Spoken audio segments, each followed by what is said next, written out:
صلوا على الحبيب صلى الله تعالى على محمد.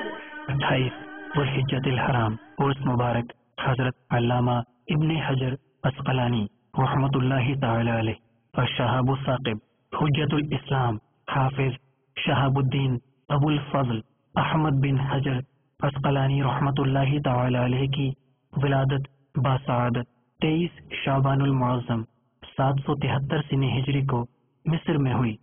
بچپن ہی میں آپ رحمۃ اللہ تعالی علیہ کے سر سے والدین کا سایہ اٹھ گیا.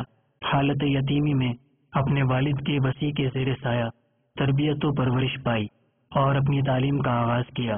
9 سال کی عمر میں حفظ قرآن مکمل کیا.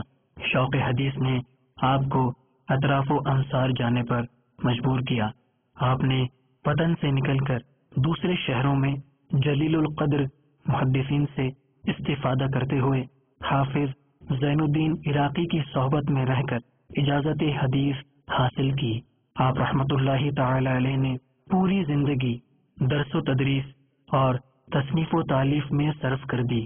آپ کی تصنیفات و تالیفات میں سے مشہور زمانہ تصنیف فتح الباری شرح صحیح البخاری بڑی اہمیت کی حامل اور دوسری تمام کتب پر فوقیت رکھتی ہے.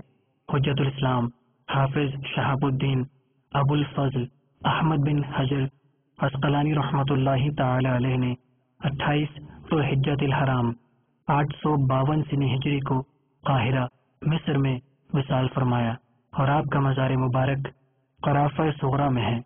اللہ عز و جل کی ان پر رحمت ہو اور ان کے صدقے ہماری بے حساب مغفرت ہو.